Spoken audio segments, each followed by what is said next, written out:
अस्सलाम वालेकुम दोस्तों, मैं मोहम्मद इरशाद, आप देख रहे हैं स्टडी फॉर यू। दोस्तों 12th और 10th के सभी स्टूडेंट परेशान है कि उन लोगों का रिजल्ट किस हिसाब से आएगा, उसका क्या कैरिकुलम है। तो आज की इस वीडियो में मैं आपको इसी चीज का क्लियरिटी करने जा रहा हूं।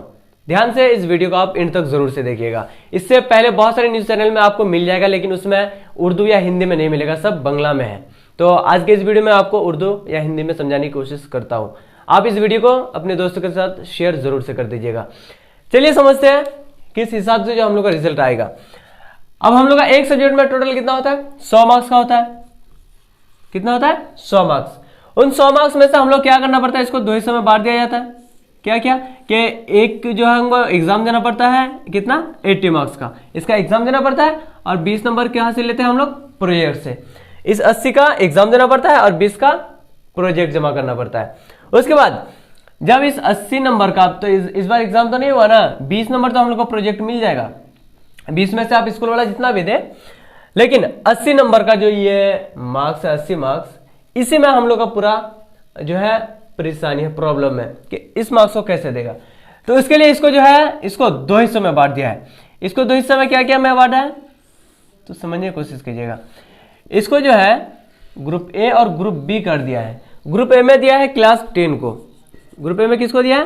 क्लास 10 को। और इसको दिया है ग्रुप बी में क्लास 11 को। दो क्लास को कर दिया है। इसका कर दिया है 40% आपको, क्लास 10 का 40%, और इसका कर दिया है 60%। तो 40 और 60 मिलाकर के 100 हो गया। अब यहाँ पे 80 है, अब बोलेंगे 100 कैसे आ गया? तो कभी हम लोग जब एग्जाम देते हैं तो उसमें जब हम लोग रिजल्ट, अगर मान लिया टोटल नंबर 20 था और 20 में से हमको 20 मिल गया, तो हम लोग क्या बोलते हैं? 100% है ना, 100% मार्क्स मिल गया इसका मतलब। तो वही चीज है यहाँ पर भी। तो यहाँ पे क्या है कि आपका जो 80 मार्क्स है, 80 मार्क्स में अगर पूरा टोटल 80 मार्क्स मिल जाता है, इसका मतलब आपको 100% मार्क्स मिल जाता है। उसके बाद क्लास 10 का 40% हो गया और 11th क्लास का 60% हो गया। तो हम लोग निकाल लेते हैं अब 80 मार्क्स में से 40% हम लोग का कितना होगा। जैसे 100 में अगर 40% निकाला जाए तो 40 ही होगा। तो हम लोग का 80 में अगर 40% निकालेंगे तो कितना होगा? तो इसको निकालेंगे, बहुत ही सिंपल है। क्या करेंगे? 40 इंटू 80/100 कर देंगे। तो यहाँ पे 0 0 कट जाएगा, ये भी 0 0 कट जाएगा। उसके बाद दोनों को इंटू करेंगे तो कितना हो जाएगा? 8 चौके 32 आ जाएगा। इसका मतलब हम लोग 80 में 40% कितना आ जाएगा? 32। उसके बाद इसका भी निकाल लेते हैं, तो इसका कितना हो जाएगा? तो क्या करेंगे? 60 इंटू 80/100। तो यहाँ पे 0 0 कट जाएगा, 0 0 कट जाएगा। दोनों को इंटू कर देंगे तो 6 48 हो जाएगा। तो इसका हम लोग का 60% कितना निकल गया? 48। ये दोनों चीज मेन होता है, ये दोनों चीज निकल गया। उसके बाद आपको क्या करना है कि इस 32 में अब आपको जो है आपका 10th क्लास का मार्क्स निकालना है। क्या करेंगे? मान लीजिए कुछ टाइम के लिए मान लेते हैं हम लोग का 10th क्लास में जो हम लोग का मार्क्स आया हुआ है, वो आया है उर्दू में आया है 70। उसके बाद इंग्लिश में आया हुआ है 65 मान लेते हैं। हिस्ट्री में आया हुआ है 75। ज्योग्राफी में मान लेते हैं 70 है। उसके बाद फिजिकल साइंस में मान लेते हैं 35 है। मैथ्स में मान लेते हैं 40।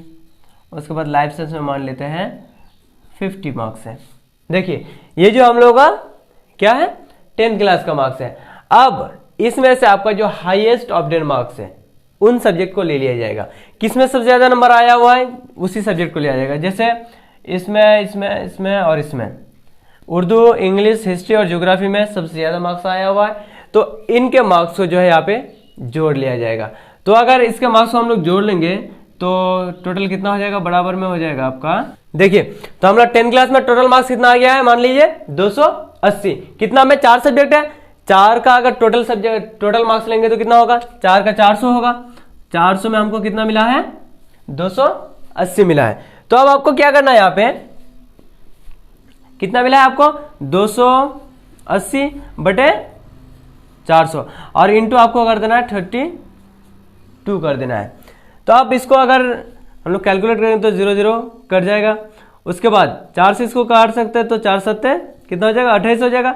4 के 4 और 0 सेम आ जाएगा। उसके बाद इन दोनों का इंटू कर लेंगे तो 7 दूनी 14 हो जाएगा, 14 का 4 हासिल 1 हो जाएगा, 7 या 21 और 1 22। देखिए नीचे 10 है, 1 के बाद पॉइंट है, 1 के बाद तो यहाँ पे हम लोग 1 के बाद पॉइंट बैठा देंगे तो यहाँ पे कितना आ जाएगा 22 पॉइंट कुछ आ जाएगा। देखिए अब उसी तरह से ध्यान देते हैं हम लोग 11th क्लास में।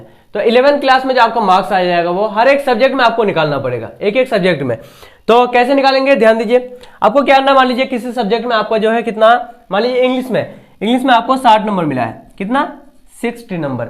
उसके बाद आपको क्या करना है 60/80, क्योंकि 80 में 60 नंबर मिला है और इंटू कर देना है आपको 48, 48 आपको क्या करना है इंटू करना है। उसके बाद काट लेंगे तो 0 0 कट जाएगा। उसके बाद 8 एकम 8, 8 6 48। तो इसको काट लेने के बाद हम लोग कितना आ जाएगा 36 आ जाएगा। 36 आ गया और क्लास 10 में कितना आ गया 22 पॉइंट कुछ है तो हम 22 मान के चलते हैं। उसके बाद आपको प्रोजेक्ट में मान लीजिए मिलता है, इस 20 नंबर में आपको मिल जाता है इंग्लिश में, मान लीजिए 18 नंबर मिल गया। हिस्ट्री में मिल गया आपको 20 नंबर का 20 नंबर मिल गया। उसको फिजिकल साइंस में मिल गया आपको 18 का 17 नंबर मिल गया। खैर जितना जिसका भी मिले, उसका स्कूल में जिसका भी जितना देगा उसका सबका अलग अलग होगा। वो तो जब मार्क्सशीट आएगा तभी आपको पता चलेगा कि आपका जो प्रोजेक्ट में किस में कितना नंबर दिया हुआ है। तो इसमें आप मान लीजिए हम लोग कितना है इंग्लिश में 18 नंबर है। तो अब इन तीनों को जो हम लोग को जोड़ देंगे तो अगर टोटल फाइनल जो मार्क्स है वो अगर दिखा जाए तो कितना आ जाएगा, इसका जोड़ लेंगे तो इसका 22 ही मान के चलते हैं, 22 पॉइंट समथिंग है तो 22 मान के चलते हैं। उसके बाद प्लस कितना है 36 और प्लस कितना आ जाएगा हम लोग का मान लीजिए 18। इन तीनों को जोड़ देंगे तो कितना हो जाएगा, तो अगर इन तीनों को हम लोग जोड़ लेंगे तो इन तीनों को जोड़ कर आ जाएगा कितना आपका 76% आ जाएगा। कितना 76 मार्क्स। आपका जो 12th में रिजल्ट आएगा वो कितना आ जाएगा 76 नंबर का आ जाएगा। एक सब्जेक्ट में आपका कितना आ जाएगा, मान लीजिए इंग्लिश का निकालिए अभी तो इंग्लिश में आपको कितना मिल जाएगा 76 नंबर मिल जाएगा, 76 मिल जाएगा। उसी तरह से चलिए हम लोग और एक सब्जेक्ट में निकालने की कोशिश करते हैं। मान लीजिएगा हम लोग को जो है पोल साइंस में आया हुआ है 50 मार्क्स आया हुआ है, कितना 50। तो 50 कितना में 80 में, उसके बाद क्या करेंगे यहाँ पे 48 से उसको इंटू कर देंगे तो क्या हो जाएगा 0 0 कट जाएगा, 8 एकम 8, 8 6 48 हो जाएगा। उसको दोनों को इंटू कर देना है तो 5 6 कितना हो जाएगा 30। कितना मिल गया आपको, इसका मतलब जो है आपको पोल साइंस में कितना मिलेगा 30 मार्क्स मिल जाएगा। उसके बाद आपको सेम क्या करना है, यहाँ पे 22 है, उसके बाद यहाँ पे आपको कितना मिल गया 30 मिल गया और उसके बाद आपको प्रोजेक्ट जो है ऐड कर देना। प्रोजेक्ट मान लीजिए हमको कितना है 20 का 20 मिला हुआ है। तो अब सबको जो है आपको क्या करना है जोड़ देना है। तो 20 और 30 50 हो जाएगा, 50 और 22 कितना हो जाएगा आपका 72। ये जो है आपका मार्क्स आ जाएगा। इस तरह से आपका हर एक सब्जेक्ट का जो है वो कैलकुलेट करके निकालेगा। तो उम्मीद करता हूं दोस्तों आपको ये जो है स्ट्रेटजी समझ में आ गया होगा, रिजल्ट किस हिसाब से देगा। अगर समझ में आ गया हो तो वीडियो को लाइक जरूर से कर दीजिए और चैनल को सब्सक्राइब कर लीजिए, क्योंकि इस तरह का इन्फॉर्मेटिव वीडियो आपको इस चैनल में मिलता रहेगा। और भी अगर आपको कोई डाउट है या किसी चीज को समझ में नहीं आया है तो आप कमेंट कीजिए, मैं कोशिश करूंगा कि उसको और भी क्लियरिटी करके और हर एक सब्जेक्ट का निकाल दूंगा। इस वीडियो में बस इतना ही, तब तक के लिए जय हिंद जय भारत।